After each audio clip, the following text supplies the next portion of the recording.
Hello दोस्तों, आपका बहुत बहुत स्वागत है आपके अपने चैनल एमपी ऑनलाइन स्टडी पर। जैसे कि आपको पता है कि आज की जो हमारी वीडियो रहने वाली है वो है मध्य प्रदेश की योजना। मध्य प्रदेश की योजनाओं से रिलेटेड मैंने ऑलरेडी पहला पार्ट अपलोड किया हुआ है। अगर आपने वो वीडियो नहीं देखी है तो इस चैनल के डिस्क्रिप्शन में आपको उस वीडियो की लिंक प्राप्त हो जाएगी, वहाँ से आप फर्स्ट पार्ट भी जरूर देखें।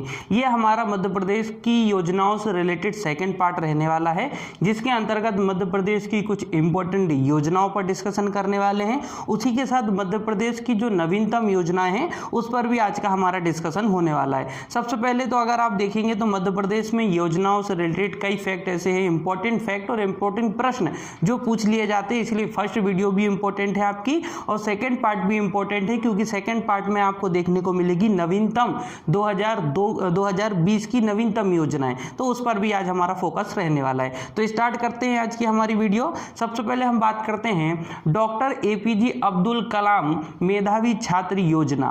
डॉक्टर एपीजे अब्दुल कलाम मेधावी छात्र योजना, इसकी अगर हम बात करें तो इसको प्रारंभ किया गया था 2009-2010 में। तो डेट आप याद रखें कि कब इनको प्रारंभ किया गया, क्या इनका उद्देश्य रहा है, इनसे रिलेटेड ही प्रश्न पूछे जाते हैं। तो डॉक्टर एपीजे अब्दुल कलाम मेधावी छात्र योजना, इसकी अगर हम बात करें तो प्रारंभ 2009-2010 में किया गया था।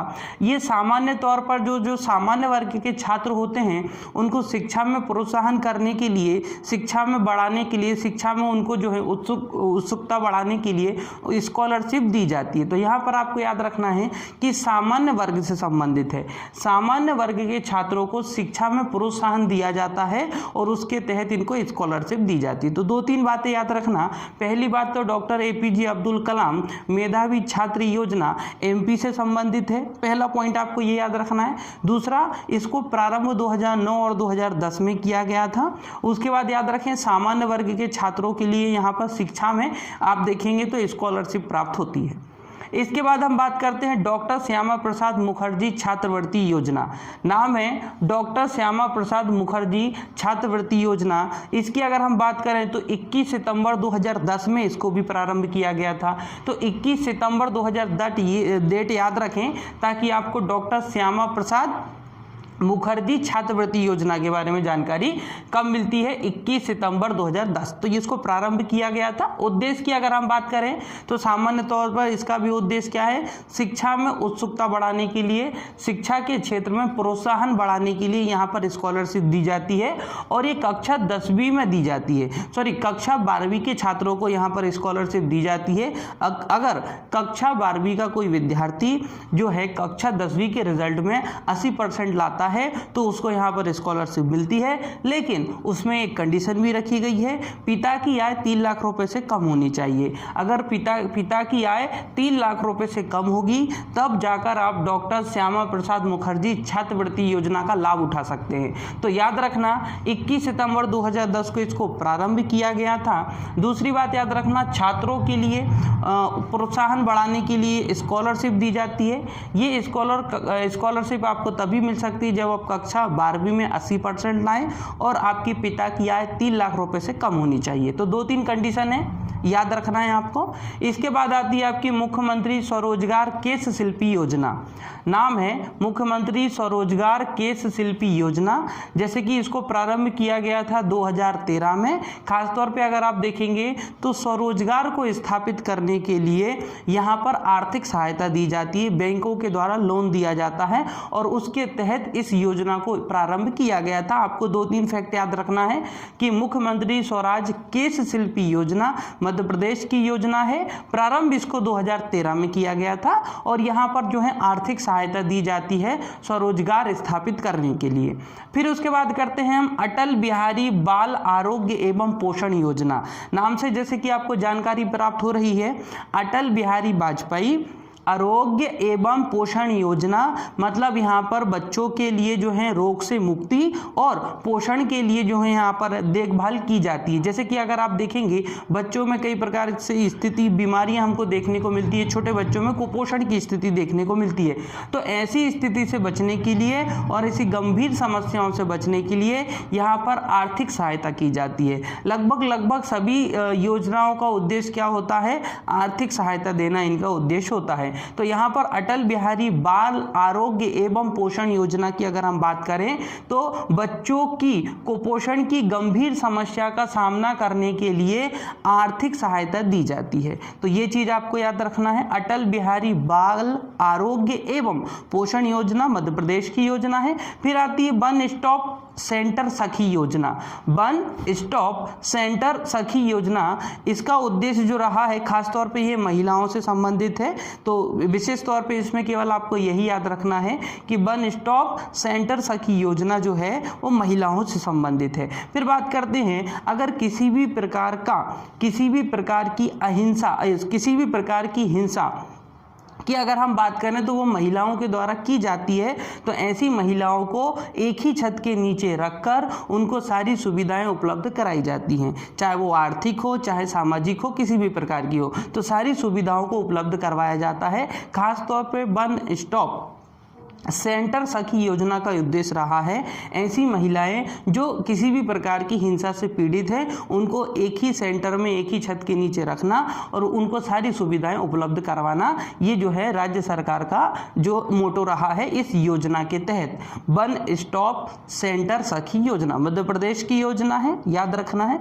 फिर आती है आपकी बेटी पढ़ाओ बेटी बचाओ अभियान, या हम बोल सकते हैं बेटी पढ़ाओ बेटी बचाओ योजना, जिसके तहत अभियान भी चलाया गया था। तो ये चीज याद रखना है। इसमें डेट याद रखना है, ये डेट के हिसाब से इंपॉर्टेंट हो जाती है। इसको प्रारंभ किया गया था 22 जनवरी 2015 को। तो 22 जनवरी 2015 को बेटी पढ़ाओ बेटी बचाओ अभियान या योजना को प्रारंभ किया गया था। कब किया गया था? 22 जनवरी 2015। डेट बिल्कुल याद रखना।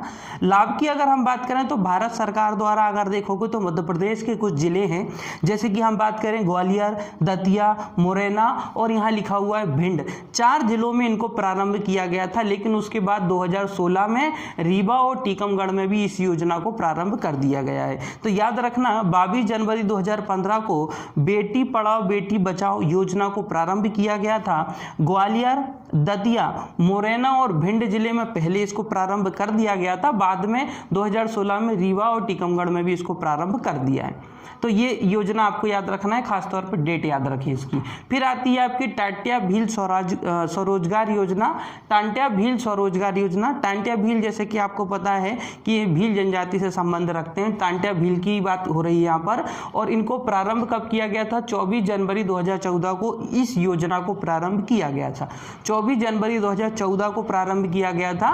और उद्देश्य क्या रहा है? क्योंकि अगर आप देखेंगे तो टांट्या भील भी आदिवासी से सही संबंध रखते थे, तो आदिवासी शिक्षित युवाओं को वित्तीय सहायता उपलब्ध कराना।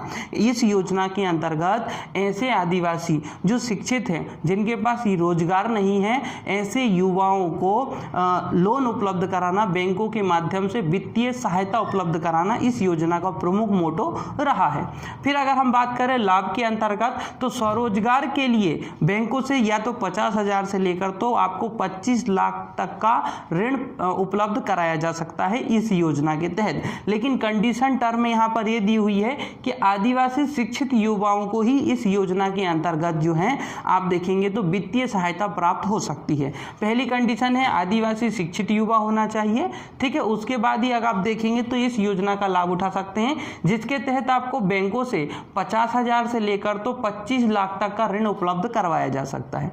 फिर उसके बाद आती है आपकी स्वागतम लक्ष्मी योजना। जिस प्रकार से जानकारी नाम से पता चल रहा है, स्वागतम लक्ष्मी योजना, अगर किसी घर में बेटी का जन्म होता है तो उसको जो है एक्सेप्ट करना, उसको उसी तरीके से लेना जिस तरीके से एक पुत्र और पुत्री दोनों को समान तरीके से मानना। इस कंडीशन का इस योजना की प्रमुख मोटो रहा है कि स्वागतम लक्ष्मी योजना के तहत प्रोत्साहन करना, बेटी के जन्म को प्रोत्साहन करना, ये यहाँ से इस योजना का प्रमुख मोटो रहा है। इसके प्रारंभ की बात करें तो 24 जनवरी 2014 को इसको प्रारंभ कर दिया गया था।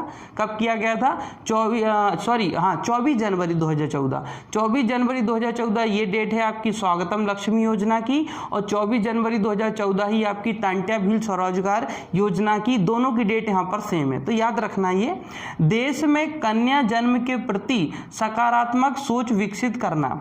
यहाँ पर देश में अगर कन्या का जन्म होता है तो उसके प्रति लोगों की जो सोच है उसको विकसित करना, सकारात्मक सोच बनाना, पॉजिटिव सोच बनाना, पॉजिटिव थिंक बनाना, ये इस योजना का प्रमुख मोटो रहा है। तो याद रखना 24 जनवरी 2014 की बात हो रही है, स्वागतम लक्ष्मी योजना। इसके बाद आती है आपकी हाथ ठेला एवं साइकिल रिक्शा योजना। हाथ ठेला एवं साइकिल रिक्शा योजना, इसकी बात अगर हम करें तो ये भी 2009 में प्रारंभ की गई थी। ये सब पुरानी योजना है, नई योजनाएं यहाँ से आपकी स्टार्ट हो जाएंगी। तो 2009 में हाथ ठेला एवं साइकिल रिक्शा योजना को प्रारंभ किया गया था, 2009 में किया गया था। तो ये चीज़ याद रखना, आर्थिक सहायता उपलब्ध कराना। जो हाथ ठेला चलाते हैं या जो रिक्शा चलाते हैं उनको आर्थिक तौर पे मजबूत करना, आर्थिक सहायता देना इस योजना का प्रमुख मोटो रहा है, उद्देश्य रहा है। फिर इसके बाद आती है आपकी मुख्यमंत्री आर्थिक कल्याण योजना। ये भी लगभग आपकी आर्थिक सहायता से ही संबंधित है। मैं आपको ऑलरेडी बता चुका हूँ कि लगभग सभी योजनाओं का मोटो क्या होता है, आर्थिक रूप से सहायता उपलब्ध कराना। वो कंडीशन टर्म थोड़ी अलग अलग हो जाती हैं सभी योजनाओं में। फिर देखेंगे मुख्यमंत्री आर्थिक कल्याण योजना, तो इसको प्रारंभ किया गया था 2015 में, और 2015 में मुख्यमंत्री आर्थिक कल्याण योजना को प्रारंभ किया गया था। इसके अंतर्गत जो लाभ प्राप्त हो सकता है वो बीपीएल के परिवार, जिनके पास बीपीएल का कार्ड होता है उनके लिए ही ये योजना लागू होती है, जिसमें 50,000 की आर्थिक सहायता उपलब्ध कराई जाती है।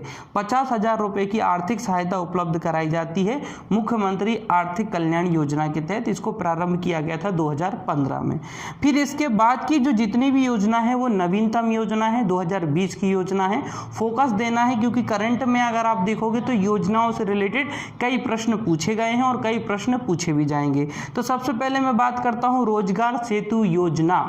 रोजगार सेतु योजना की बात करूं तो इसको 25 और 26 मई 2020 में इसको प्रारंभ किया गया था। नई डेट है ये आपकी 2020 की डेट है, अपडेटेड है, याद रखना। इनकी ये पूरी योजना है, नवीनतम योजना है, इनको याद रखना है खास तौर पे। तो हम यहाँ पर बात कर रहे हैं रोजगार सेतु योजना। इसको प्रारंभ किया गया था 25 से 26 मई 2020 को।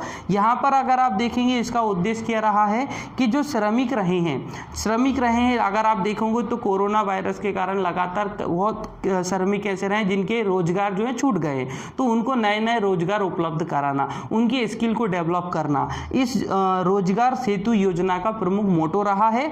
और सबसे इंपॉर्टेंट चीज ये रही है कि भारत में इसका पहला स्थान रहा है। भारत में ये पहली ऐसी योजना है जो श्रमिकों के लिए प्रारंभ की गई है, ठीक है, मजदूरों के लिए प्रारंभ की गई पहली ऐसी योजना है, देश की पहली योजना है रोजगार सेतु योजना। 25-26 मई 2020 को लागू की गई थी।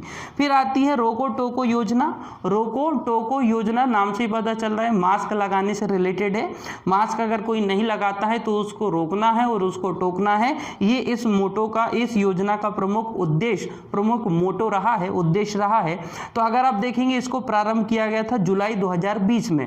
जुलाई 2020 में रोको टोको योजना को प्रारंभ किया गया और मास्क लगाने से रिलेटेड ये है, मास्क के महत्व बताना और लोगों को जागरूक करना कि आपको मास्क लगाना है। तो रोको टोको योजना मध्य प्रदेश से संबंधित योजना है, ये याद रखना आप। यहाँ पर बात हो रही है जुलाई 2020 को प्रारंभ की गई थी। फिर आती है जीवन शक्ति योजना।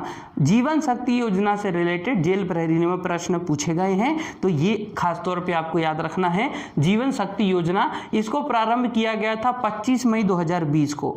25 मई 2020 को जीवन शक्ति योजना को प्रारंभ किया गया था।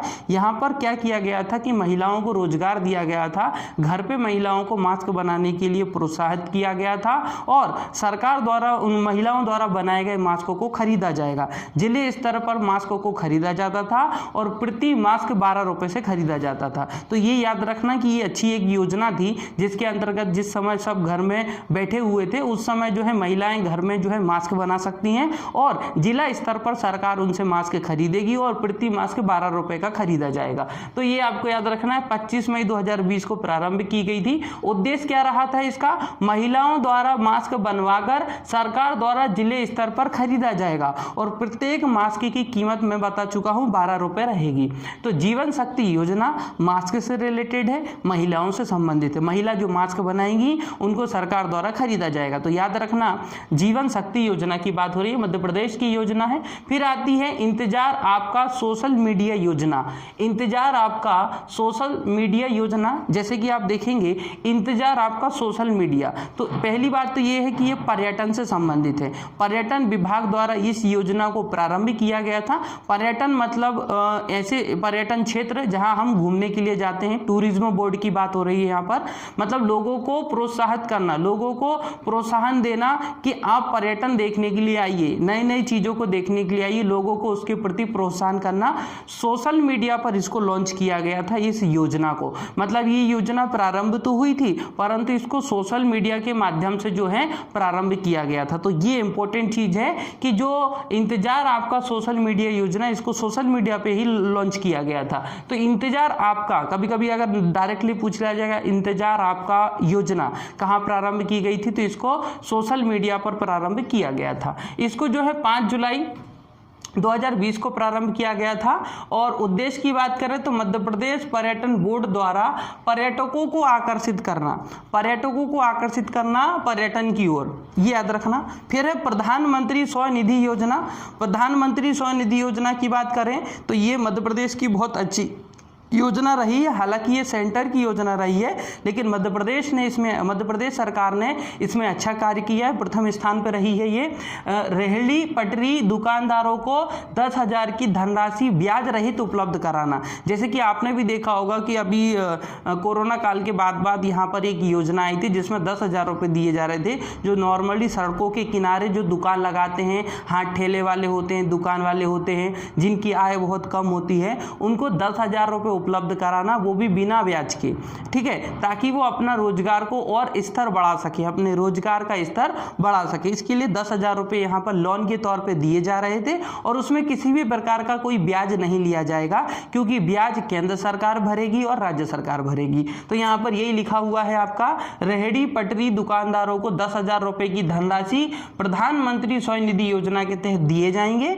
ब्याज या तो केंद्र सरकार देगी या तो राज्य सरकार देगी। मध्य प्रदेश में प्रधानमंत्री स्वनिधि योजना के अंतर्गत अच्छा कार्य किया गया है और मध्य प्रदेश इसमें प्रथम स्थान पर रहा है। मतलब अधिकांश लोगों को मध्य प्रदेश सरकार द्वारा 10,000 रुपये उपलब्ध करवाए गए। फिर आती है आपकी किल कोरोना अभियान।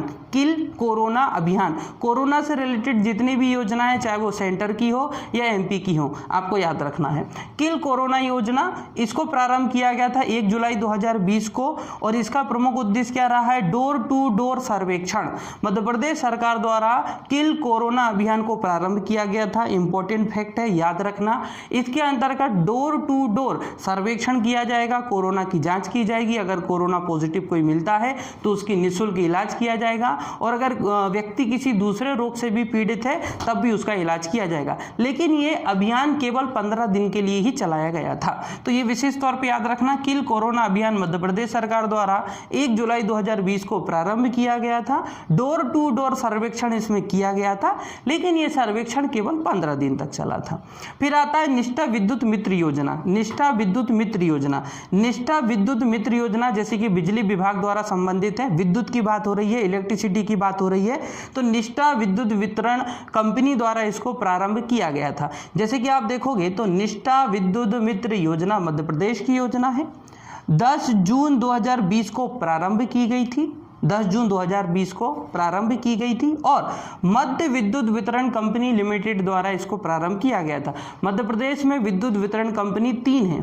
एक आप देखोगे तो आपको देखने को मिलेगी पूर्वी विद्युत वितरण कंपनी, एक है मध्य विद्युत वितरण कंपनी और एक है आपकी पश्चिमी विद्युत वितरण कंपनी। तो मध्य प्रदेश में आपको 3 विद्युत वितरण कंपनी देखने को मिलेंगी। हम बात कर रहे हैं मध्य विद्युत वितरण कंपनी और मध्य विद्युत वितरण कंपनी के अंतर्गत ग्वालियर संभाग आता है, चंबल संभाग आता है, नर्मदापुरम संभाग आता है और भोपाल संभाग आता है। तो याद रखना यह योजना जो है मध्य विद्युत वितरण कंपनी ने प्रारंभ की थी। इसका मतलब ये भोपाल में लागू होगी, ग्वालियर संभाग में लागू होगी, चंबल संभाग में लागू होगी, नर्मदापुरम संभाग में लागू होगी। टोटल 16 जिले थे जिस पर यह योजना लागू हो रही थी। इसमें क्या किया जाता था कि स्व सहायक समूह की जो महिलाएं होती थी उनको जो है विद्युत वितरण कंपनी के तहत जो है रोजगार दिया जाता था ताकि विद्युत वितरण कंपनी को आय प्राप्त हो सके सके और जो महिलाएं हैं, स्वयं सहायक समूह की जो महिलाएं हैं उनको भी रोजगार प्राप्त हो सके। उसके तहत महिलाओं को रोजगार मिलता था और वो विद्युत वितरण कंपनी के जो कार्य होते थे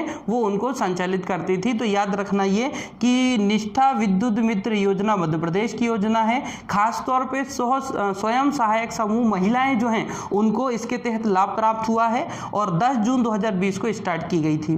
फिर इसके बाद आती है आपकी दीदी वाहन योजना। दीदी वाहन योजना इंपॉर्टेंट है क्योंकि ये झाबुआ जिले से संबंधित है और आपको पता है झाबुआ जिला आदिवासी बहुल जिला कहलाता है। झाबुआ जिले में जो आदिवासी महिलाएं हैं उनके द्वारा महिलाओं के लिए ही यह योजना प्रारंभ की गई थी, दीदी बहन योजना, दीदी वाहन योजना, जिसके तहत वाहन के माध्यम से जो पीड़ित महिलाएं हैं, जैसे कि डिलीवरी के लिए जो महिलाएं होती हैं उनको जो है घर से हॉस्पिटल तक ले जाया जाता है। यहाँ पर फ्री वाहन की सुविधा दी जाती है, महिलाओं द्वारा ही दी जाती है और महिला के लिए ही दी जाती है। समूह है एक जिनके द्वारा ये योजना शुरू की गई थी। झाबुआ में महिलाओं का एक समूह है, उसके द्वारा ये शुरू की गई थी। तो याद रखना दीदी वाहन योजना झाबुआ से संबंधित है। मध्य प्रदेश की योजना तो है लेकिन मध्य प्रदेश में झाबुआ जिला और महिलाओं से संबंधित है। फिर इसके बाद आती है एक मास्क अनेक जिंदगी योजना। नाम से पता चल रहा है एक मास्क अनेक जिंदगी योजना। इसके तहत क्या किया जाता है, ये आमतौर पर 15 दिन के लिए चलाई गई थी। प्रारंभ इसको किया गया था 1 अगस्त से 15 अगस्त 2020। 1 अगस्त से 15 अगस्त 2020 के मध्य इसको प्रारंभ किया गया था। इसके तहत जो है मास्क बैंक बनाया गया था। जिसके पास एक्स्ट्रा मास्क हैं या कोई मास्क दान करना चाहता है तो वो मास्क बैंक में दान कर सकता है और उसके बाद उन मास्कों को जरूरतमंद गरीबों को दिया जाएगा। तो यहाँ पर मास्क का जो है बैंक बनाया गया था। उसके तहत मास्क को पहले इकट्ठा किया गया था, फिर जो जरूरतमंद लोग हैं उनको मास्क दिया गया था। तो ये चीज आपको याद रखना है। एक मास्क अनेक जिंदगी योजना मध्य प्रदेश की योजना है। 1 अगस्त से 15 अगस्त 2020 के मध्य इसको प्रारंभ किया गया था। बैंक इसके तहत मास्क बैंक बनाए गए थे और जागरूकता अभियान भी चलाया गया था कि मास्क की इंपॉर्टेंस बताई गई थी, मास्क के महत्व बताए गए थे।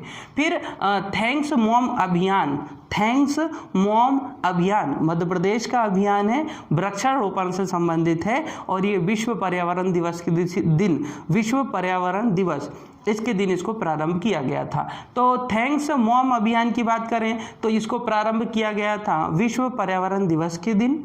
यह वृक्षारोपण से संबंधित है। सरकारी कर्मचारियों द्वारा वृक्षारोपण किया जाएगा और उस वृक्ष का नाम अपनी माँ के नाम पर रखा जाएगा ताकि आप उसकी देखभाल आपकी माँ की तरह करें। तो याद रखना सरकारी कर्मचारियों द्वारा वृक्षारोपण किया गया और एक वृक्ष का नाम एक कर्मचारी की माँ के आधार पर रखा गया ताकि वो उस वृक्ष की देखभाल अपनी माँ की तरह करें। हमारा घर हमारा विद्यालय योजना, हमारा घर हमारी विद्यालय, हमारा घर हमारी विद्यालय योजना मध्य प्रदेश की योजना है। ये प्रारंभ की गई थी 6 जुलाई 2020 को। 6 जुलाई 2020 को इसको प्रारंभ किया गया था। घर में विद्यालय जैसा माहौल एकत्रित करना, घर में विद्यालय जैसा माहौल उपलब्ध कराना इस योजना का मोटो रहा है। तो याद रखना हमारा घर हमारी विद्यालय योजना 6 जुलाई 2020 को प्रारंभ की गई थी। फिर आती है मिलावट से मुक्ति योजना। मिलावट से मुक्ति योजना या मिलावट से मुक्ति अभियान मध्य प्रदेश सरकार का अभियान है। इसके तहत 11 नवंबर 2020 से 11 नवंबर 2020 को इसको प्रारंभ कर दिया गया था और 11 नवंबर 2020 से खाद्य पदार्थों की जांच की जाने लगी कि किसी भी प्रकार के खाद्य पदार्थों में कोई गलत चीज़ या गलत मिलावट तो नहीं हो रही है। इसकी जानकारी मिलावट से मुक्ति अभियान के तहत की जा रही थी। तो याद रखना कि मिलावट से मुक्ति अभियान ये मध्य प्रदेश सरकार की योजना है क्योंकि मिलावट से मुक्ति से संबंधित बहुत सारी योजना अलग अलग राज्यों ने शुरू की है, लेकिन मिलावट से मुक्ति अभियान मध्य प्रदेश सरकार का अभियान है। 11 नवंबर 2020 को प्रारंभ की गई थी। खाद्य पदार्थों की इसके अंतर्गत क्या की जाती है, जांच की जाती है। फिर आती है एक जिला एक उत्पाद योजना। इंपॉर्टेंट योजना है एक जिला एक उत्पाद योजना। इसके तहत हर एक जिले में एक पदार्थ के उत्पाद के लिए प्रोत्साहन दिया जाएगा, उनको बढ़ावा दिया जाएगा। जैसे कि इसके तहत जो है, जैसे कि आपको पता है बुरहानपुर में पर्याप्त मात्रा में केले का उत्पादन किया जाता है, इसीलिए बुरहानपुर जिले के केले को विश्व स्तर का दर्जा प्राप्त दिया जाएगा, मतलब उनको दर्जा दिया जाएगा विश्व स्तर का। तो याद रखना बुरहानपुर में केले की अच्छी उत्पादन होता है, उसके बाद केले की जो अच्छी फसल हमको बुरहानपुर में देखने को मिलती है और यहाँ से जो है केले, बुरहानपुर के केले को विश्व स्तर के केले का दर्जा प्राप्त दिया जाएगा। मध्य प्रदेश सरकार द्वारा ये योजना चलाई जाएगी। उसी तरीके से हर एक जिला पर्टिकुलर एक उत्पाद के लिए जाना जाता है, जैसे कि होशंगाबाद गेहूं के लिए जाना जाता है, नरसिंहपुर जो है आप देखोगे तो गन्ने के लिए जाना जाता है। तो पर्टिकुलर एक एक जिला एक एक उत्पाद के लिए जाना जाता है, तो उनको उस क्षेत्र में, जैसे कि बुरहानपुर को केले के क्षेत्र में है ना, होशंगाबाद को गेहूं के क्षेत्र में बढ़ावा देना, ये इस योजना का काम रहा है। ठीक है, तो एक जिला एक उत्पाद योजना मध्य प्रदेश की योजना है। फिर मुख्यमंत्री कोरोना योद्धा योजना, आपको भी पता है मुख्यमंत्री कोरोना योद्धा योजना जो कोरोना काल में ही आई थी और इसको प्रारंभ किया गया था 30 मार्च से